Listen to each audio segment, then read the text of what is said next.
go. It is Wednesday morning. I got my beard brushed out. It looks a lot better. Feels a lot better.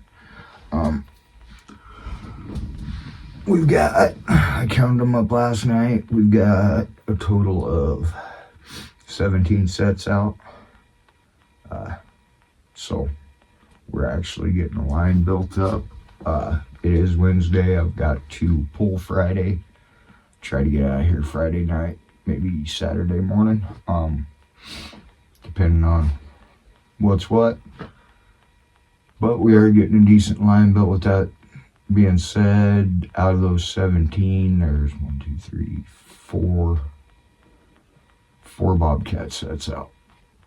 So we've got 13 mink sets out. I'm really hoping to hook up on a mink. I've got most of my conibears out. I think I've saved back 2. I've got spots for them. That'll put us at 19. I've also got little cages with me. I don't know if you can cage trap a mink or not, but I know one thing, you damn sure can't do it if you don't try it. I do have nude trappers that follow me. That's one thing to remember, guys, is if you don't know, try it out. I see on Facebook a lot, what bait are you using? You know, will this work? Will that work? Man, nobody knows until you try it. I don't know nothing about this, what I'm doing. Little bits I picked up here and there, you know, just trapping, but never try it. So, get out there and try it. You don't know if you don't try it. And there's guys that do stuff that other people say is impossible. Catching a coyote in a cage trap. Am I going to try it? No, I'm not. I have footholds, I have gear that I know will successfully catch them. I'm not going to mess around with the odds game. Is it possible? There are guys that do it. I don't know how. I don't think they put up big numbers doing it, but if that's what you got to work with it. The gear isn't going to catch anything sitting there. You got to put it in the ground and find out. And just because it doesn't catch one time doesn't mean it won't work. So with that all being said, we're going to find out today. This will be the 5th day.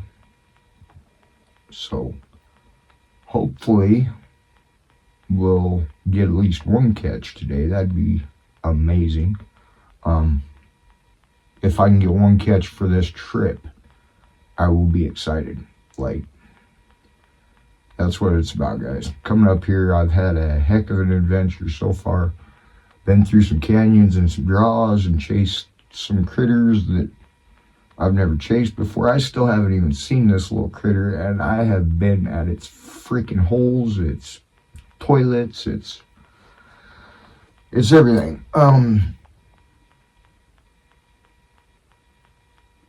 There's an owl out there that keeps a hooting, and I don't like him being around right now because the animal that I am pursuing is about this big.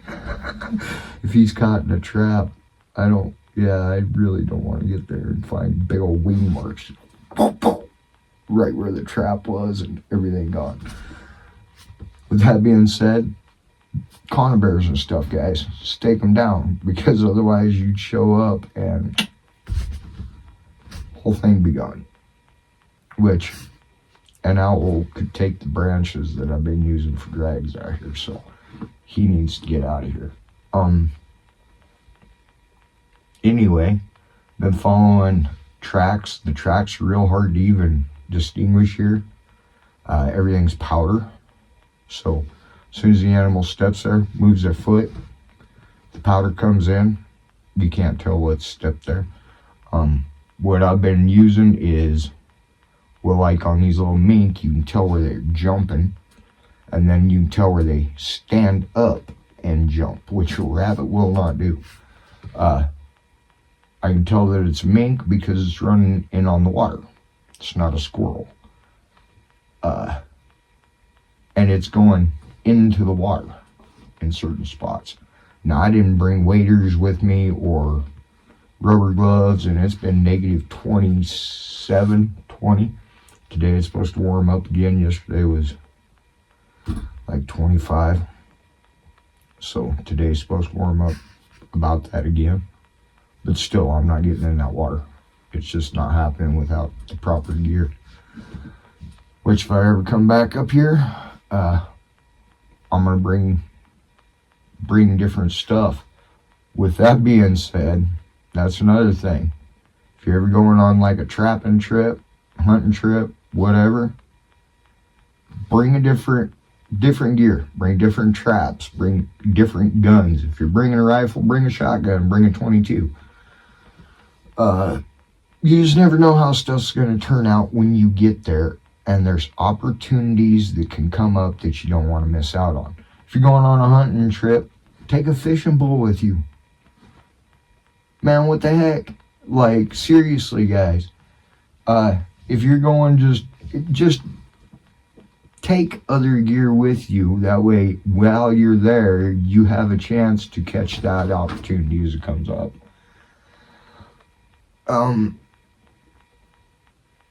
That's about it for this morning. We're gonna get out on the line, and I don't know. We'll see what we get. If nothing else, this has been a learning experience. It's been an adventure for sure. Too much to ever catch on camera. It's been fun. So anyway, stay tuned and we'll see what today brings.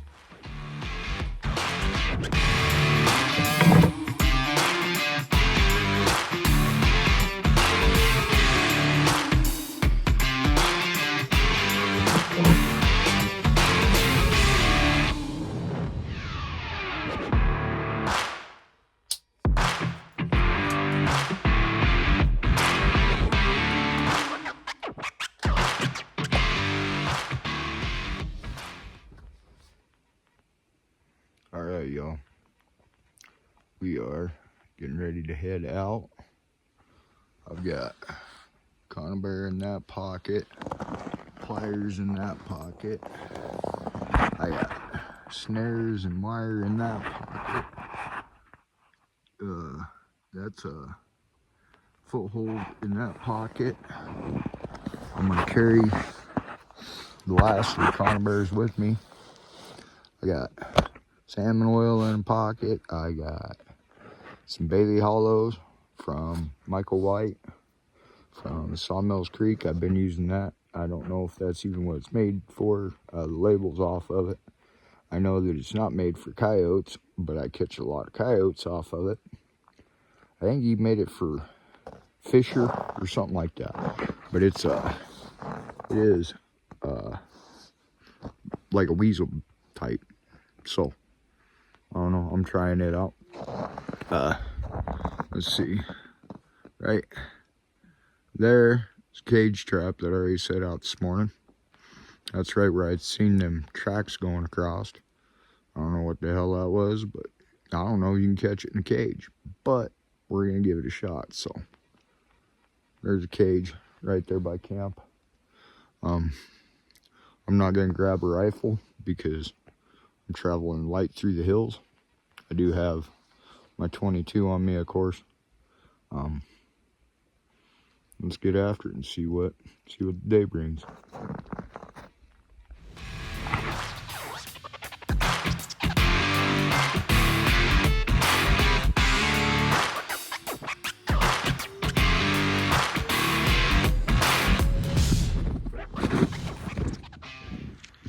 Alright guys, we are down at that little mink den. I set a conibear in there. I've got it fairly well blocked in. I'll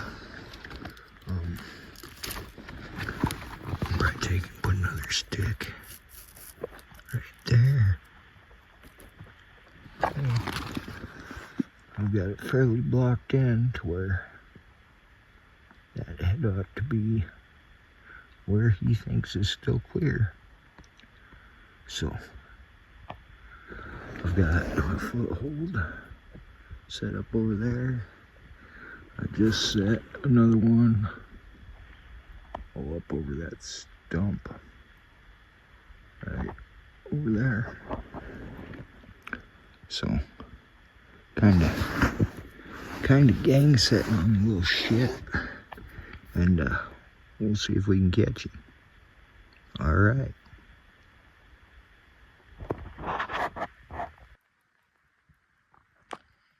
All right, an update. It is about 9:30. First part of the line didn't have nothing in it. Still got to run the second part of the line. I'm gonna fire up the pickup. I need to run up on top and check in. You can really hear the water moving now. That's gonna be fun to cross in the next few days. But I gotta cross it. Might run up the top of the hill, get service, call. I want to do some checking. The fur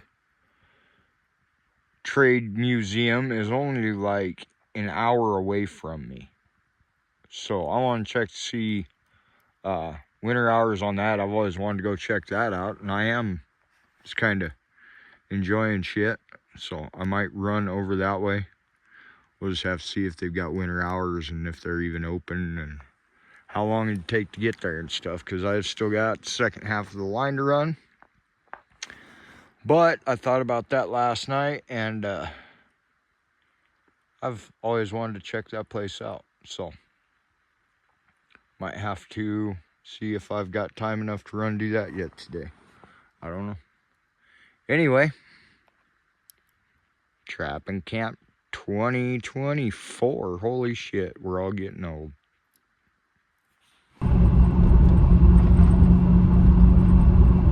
Alright, y'all, a little bit of a video update here. I am in the pickup, as you can probably tell.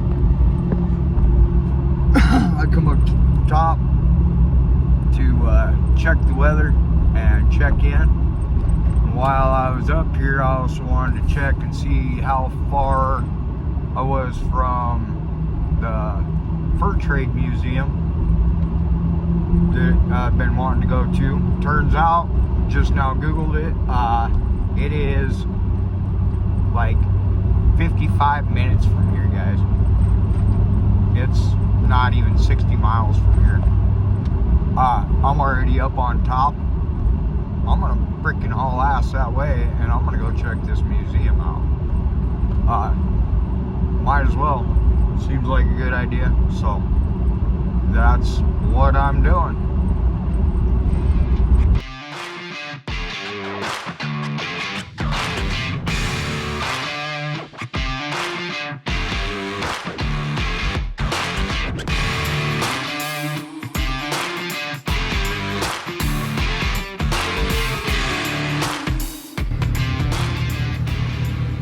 Alright, y'all. The Fur Trade Museum was a bust. This is Fort Robinson. It was on the way to the Fur Trade Museum. Of course, everything here is closed down too for the winter.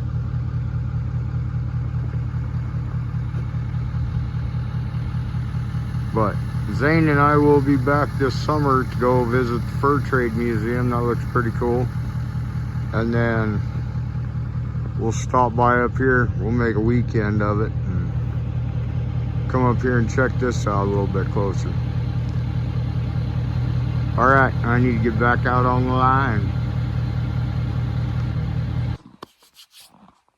Okay, we are back at camp. Nothing caught today. I ran over to the Fur Trade Museum. It is closed till May, so Zane and I will make a trip back up here this summer. Go there to Fort Robinson.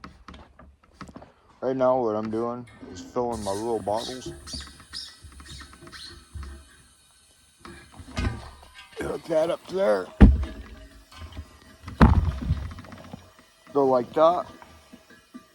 flip it upside down. Big bottle fills the little bottle. So, with it being as cold out as it is, it takes about 3 minutes for it to fill. Each one of them little bottles lasts about 5 hours. But got gear's pretty much all gone off the table, except for my bigger gear, which I haven't found no good sign to set that yet. Probably won't. Got campfire started. Trapping Shack's a holding up. So Trapping Shack's actually holding up really good for the weather that we're having. Still waiting on that trap to hit. We'll see. We'll see if any of them hit. Shit, I don't know. I ain't never tried for this kind of critter before. So, I don't know. We'll just have to see. It's been an adventure for sure. Yeah. I guess even if I don't catch nothing, it's still not a bust. But there's camp. The waters are running pretty good over here though. You can come check that out real quick. It's kind of cool. There's a kind of like a rock type dam that I think Game and Parks built to kind of hold the road. But it's thawed out. Moving pretty good now.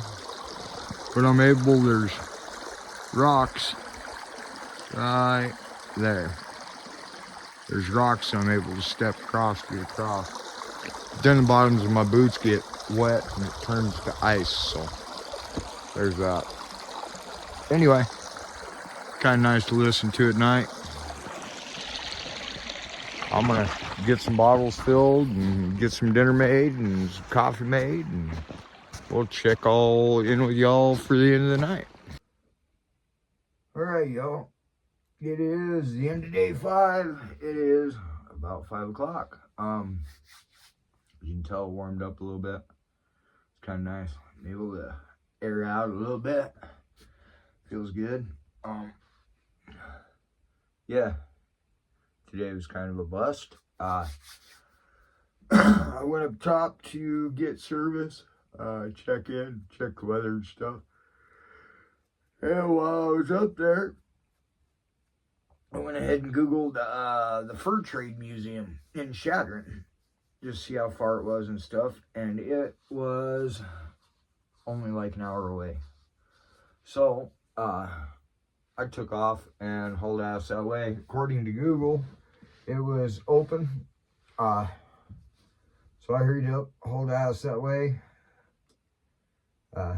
Took me 2 hours there and back. Needless to say, when I got there, it was closed. They don't open till May through October, I think. So that was kind of a bust. But I did go through Fort Robinson. It is closed too. I stopped and took some pictures and stuff of some of the signs. You guys will have seen those. That's some interesting stuff. Seeing as how right now I've been laying in here at night and reading this. It's Master Trappers by Tom Miranda. Goes through the history of trapping and kind of the history of the United States. The Indian Wars are involved in there, you know, just some of the history. And a lot of that I've been reading actually happened in this area. And then today, going to Fort Robinson and seeing history signs and stuff, reading those, and those were pretty interesting. They kind of correlated with the book, so that was cool. Still no catches, so that is what it is.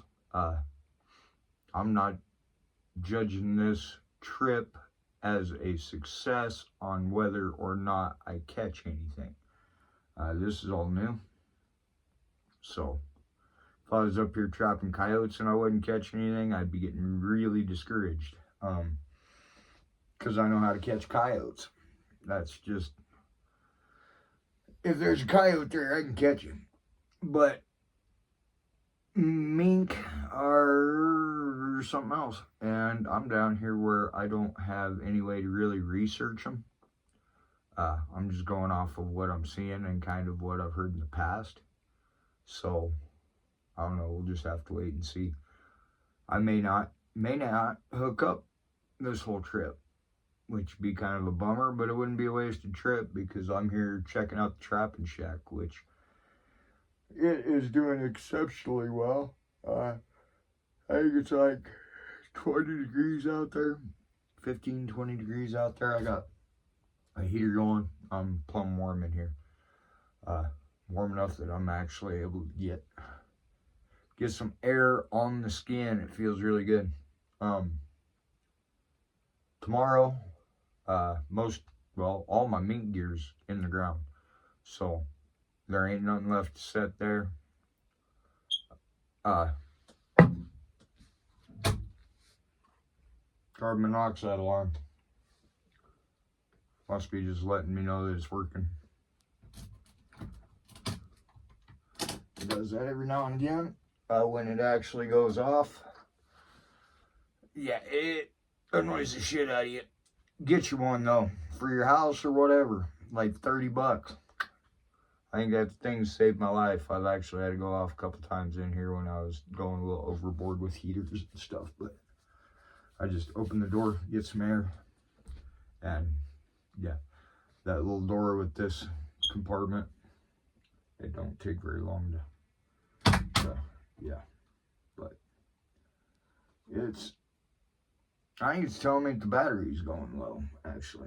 So, anyway, y'all, I'm gonna kick back, relax. It's only a little after 5, but I'm on vacation, so I'm gonna chill.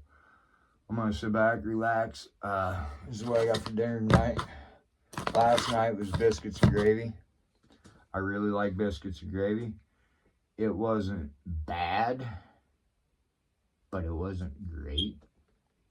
So I'm gonna go ahead, eat this, kick back, read my book, change the battery in that thing, and we'll see what tomorrow brings. So, yep. This one here doesn't sound that good, but it's sitting at like 40 grams of protein. Probably one of the highest out of them all. So, anyway, we'll catch y'all tomorrow and we'll see what other adventures we can have tomorrow. Alright. That thing needs the battery change. Good night, y'all.